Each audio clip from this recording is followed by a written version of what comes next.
We think that the Supreme Court is in a conspiracy. For example, I must also cite this.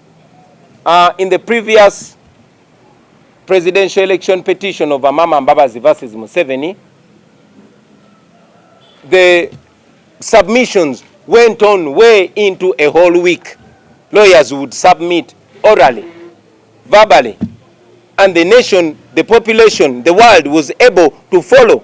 But because the Supreme Court knows, in my opinion, that they would be put to shame, that this case will expose them to the last, the Supreme Court decided to reduce the hearing of this case to only 30 minutes.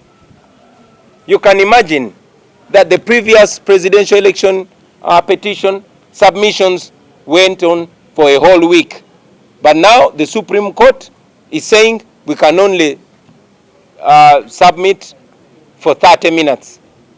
We think that is an effort to keep the nation, the population, and the entire world in the dark about this case.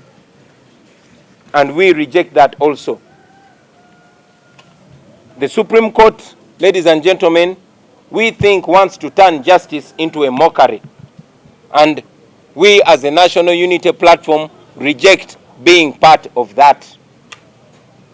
Therefore, we want to put the Supreme Court on notice that if this persists, we are not going to be part of that mockery of justice. Like I've mentioned, we have questions about the Chief Justice, the Honorable Owing Dolo, having been a former Museveni minister, having been a former Museveni defense lawyer, and also we have seen voices and indeed pictures suggesting that the Chief Justice has been meeting General Museveni on a regular basis. And we believe that within the law that is wrong. And therefore, we want the Chief Justice not to be part of this hearing. Not just the Chief Justice. There are other justices of the Supreme Court. People like the Honorable Mike Chibita, who we all know was a private secretary for legal affairs in Mr. Museveni's office for 7 years. We also know that the Honorable Ezekiel Muhanguzi is a relative to General Eri Tumwine, a person that the national and international community has castigated for abusing human rights, a very, very powerful regime apologist, has a relative who is going to determine the fate of his boss. So we join all voices that are demanding for them to excuse themselves, to recuse themselves from hearing this case, because we do not expect any justice from them. We also, like I said, put the Supreme Court on notice, well noting that there is precedent to the fact that evidence has been adduced all through the hearing, and we fail to understand why the Supreme Court rejects the evidence that we are bringing before it. We went to the Supreme Court to seek justice, not injustice, and we expect them to be partial. We expect them to conduct this trial in a just manner.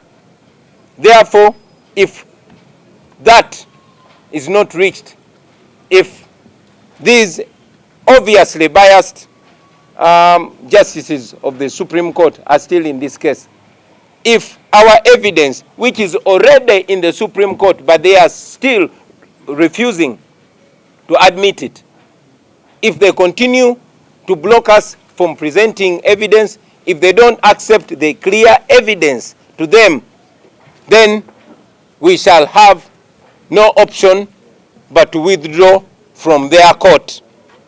And when we do that, the next step will be taking our matter to the court of public opinion. I want to remind those justices of the Supreme Court, the Chief Justice inclusive, that they are citizens of Uganda. and we have the same rights. Every Ugandan has the same right as they have, and they are servants of Uganda, and they are entrusted with dispensing justice. So we expect them to dispense nothing but justice in prisons, while others have been abducted and held in military detention. Many of them are in hiding, but we were able to make every effort and reach out to them and get that evidence and get those affidavits.